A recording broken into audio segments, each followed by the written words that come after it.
Hi hello నమస్తే welcome to our channel. నేను మీ ప్రియాంకారావు కునిరెడ్డి.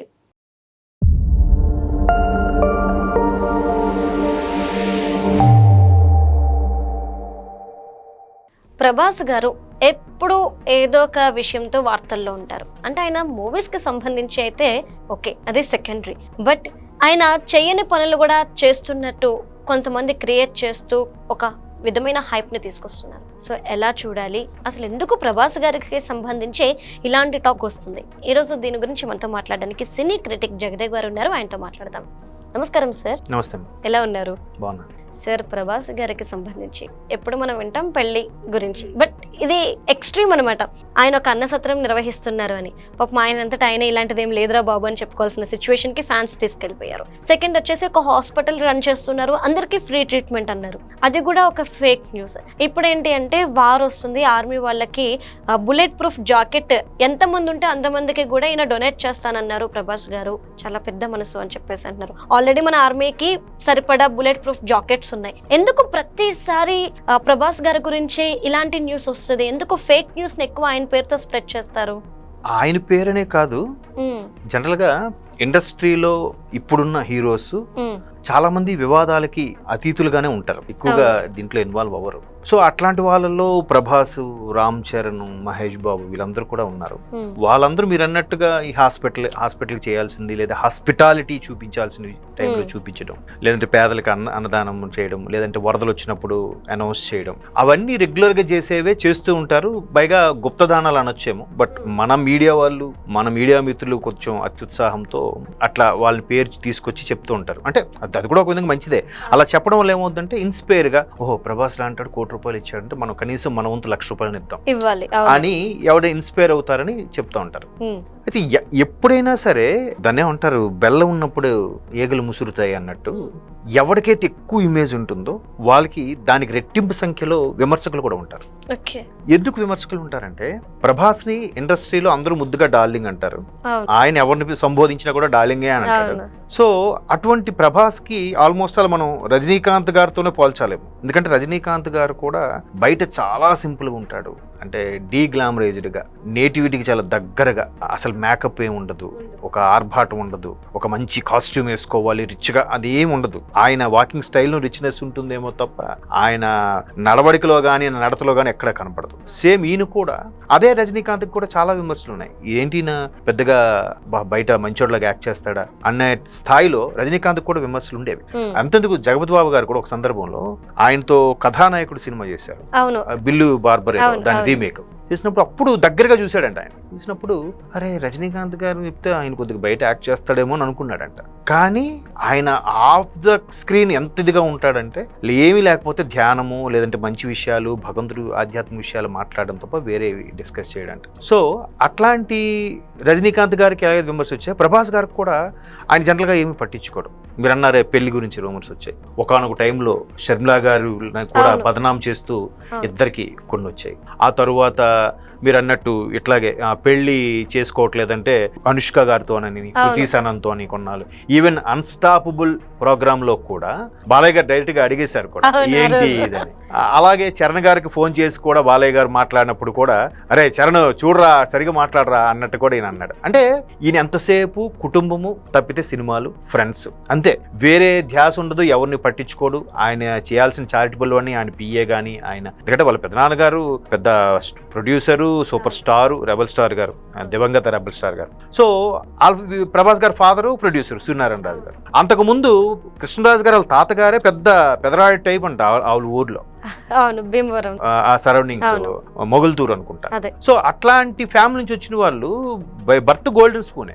వాళ్ళు చారిటబుల్ చేయాల్సినవి చేస్తూ ఉంటారు, అన్ని అట్లా జరిగిపోతుండే. ఎందుకంటే కృష్ణరాజు గారి కార్యక్రమం కూడా పెద్ద కర్మకి కొన్ని పదుల సంఖ్యలో ఊర్లు, గ్రామ ప్రజలందరికీ పిలిచి భోజనాలు అన్ని చేశారు, కథలుగా చెప్పుకున్నారు. సో అట్లాంటి ప్రభాస్ గారి గురించి ఎప్పుడు అరే ఈయనకి ఏమన్నా ఎందుకు రెస్పాండ్ అవ్వడు అనే అక్కసుతో అయి ఉండొచ్చు, లేదా ఇప్పుడు పవన్ కళ్యాణ్ గారు రాజకీయాల్లోకి వచ్చారు కాబట్టి ఆయన కొంచెం వదిలేరేమో కానీ ఎక్కువగా ఇలాంటి విషయాలు పవన్ కళ్యాణ్ గారిని కూడా ఇన్వాల్వ్ చేసేవారు ఒకప్పుడు. ఏంటి ఎవరికి ఎక్కువ ఇమేజ్ ఉంది అంటే వాడిని టార్గెట్ చేసుకుంటే మనకి అంత ఇమేజ్ వచ్చేస్తుంది కదా. ఇప్పుడు రాజమౌళి గారి సినిమా కాన్సెప్ట్ ఎలా ఉంటుందమ్మా, హీరో విలన్ అనేవాడు బలవంతుడిగా చూపిస్తాడు, అంటే అంత బలవంతుని కొట్టేవాడు ఒక సామాన్యుడు కొట్టినాడు హీరో కదా, ఖచ్చితంగా హీరోనే కదా. అలాగే ఇక్కడ కూడా అంత ఇమేజ్ ని టార్గెట్ చేసి మనం చేస్తే, ట్రోల్స్ చేస్తే views, subscriptions, watching hours, money ultimate. అంతే తప్ప ఇంకా ప్రభాస్నే ఎందుకు టార్గెట్ చేస్తున్నారంటే మేబీ ప్రభాస్ రెస్పాండ్ అవ్వడు కూడా. ఆయన మనం ఇట్లా మాట్లాడుకుంటాం, రూమర్స్ వస్తుంటాయి, ఆయన కనీసం చూడ కూడా అనుకుంటాను నాకు తెలిసి. ఒకవేళ చూసినా ఏదో పిచ్చోళ్ళరా మాట్లాడుకుంటుంటారా అని అనుకుంటాడేమో నేను అనుకుంటాను. ఎందుకంటే మీరు అన్నట్టు చాలా సందర్భాల్లో ప్రభాస్కి సంబంధించి ఎన్నో రూమర్స్ వచ్చాయి, ఎన్నో రకాలుగా ట్రోల్స్ చేశారు, ఆయన ఏం పట్టించుకోడు. ఆయనకి ఈ మధ్యన ప్రభాస్ గారిది ఒక అంటే వచ్చిన తర్వాత అన్ని బిట్లు వచ్చేసినట్టు, అనుష్కకి ఈయనకి పెళ్ళైనట్టు, ఆ పెళ్ళైన తర్వాత ఎంతమంది పిల్లలు ఉంటారు, ఆ ఫ్యామిలీ ఎలా ఉంటుంది కూడా జనరేట్ చేసి మహేష్ బాబు గారు, తర్వాత వెంకటేష్ గారు, పవన్ కళ్యాణ్ గారు, వీళ్ళంతా సినీ ఇండస్ట్రీ అంతా తరలిచ్చి ఆయన పెళ్లిలో పనులు చేస్తున్నట్టు. ఈ వీడియో చూసినప్పుడు నాకు చాలా ఆశ్చర్యం అనిపించింది, ఇంత టైం ఎట్లా వెచ్చేస్తున్నారు అసలు ప్రభాస్ గారి పెళ్లి గురించి, ఎందుకు ఇంత హాట్ టాపిక్ అయిపోతుంది అని. ఇంకోటి ఏంటంటే మోస్ట్ ఎలిజిబుల్ బ్యాచులర్ ఆయన. సో దానికి తోడు మనిషి కూడా ఉద్దు పొడుగు, నిజంగా ఇప్పుడు బాహుబలి లాంటి సినిమాలు నిజంగా రాజు అంటే రాజులాగా ఉంటాడు, మనిషి స్మార్ట్ ఉంటాడు, దానికి తగ్గట్టు పర్ఫార్మెన్స్ కూడా బాగుంటుంది, టాలెంట్ ఉంది. ఇప్పుడు టాలెంట్ లేకపోతే ప్రొడ్యూసర్ కొడుకో లేదా హీరో తమ్ముడు కొడుకో అన్నట్టుగా ఇన్ని రోజులు ఇండస్ట్రీలో ఉండలేడుగా. అసలు ఈశ్వర్ సినిమా అవి చూస్తే ఓకే అనిపించాడు, తర్వాత కొన్ని సినిమాలు చూస్తే అబ్బాయి ఏంట్రా ఇలా చేశాడు అని అనుకున్నా. కానీ అదే టైంలో ఒకేసారి ఎంతమంది యంగ్స్టర్స్ వచ్చారు, వాళ్ళ ఒక్కొక్కరిలో ఒక్కొక్క టాలెంట్, ఆ టాలెంట్ ని మెప్పించుకుంటూ జనాల్ని యాక్సెప్టెన్స్ చేసుకుంటూ ఎంత ఓపిక కావాలి. ఇప్పుడు ఆయన క్లియర్ గా అదే చెప్పారు రాజమౌళి గారు కూడా, అట్లా బద్ధకంగా ఉన్నట్టు కనిపిస్తాడు కానీ చాలా ఓపిక, అంటే బద్ధకం ఇన్ ద సెన్స్ కంగారు పడితే తొందర పడితే ఏమైనా అవుద్దా, రిలాక్స్ గా చేసుకున్నాం, తప్పేముంది. సో అలా ఉండడం వల్ల మైండ్ పీస్ఫుల్ గా ఉంటుంది, సగం రోగాలు అక్కడే అయిపోతాయి కదా. సో అటువంటి మెంటాలిటీ గల ప్రభాస్. పైగా ప్రభాస్లో ఉన్న గొప్పతనం ఏంటంటే పలానా వ్యక్తి దగ్గర పలానా ఈ దగ్గర కష్టం ఉందంటే ఎప్పకపోయినా వెళ్ళి మరి సాయం చేసే మనస్తత్వం అంట. సో ఇంతకు ముందు కూడా సైన్యంకి చాలా కాంట్రిబ్యూషన్ ఇచ్చారు.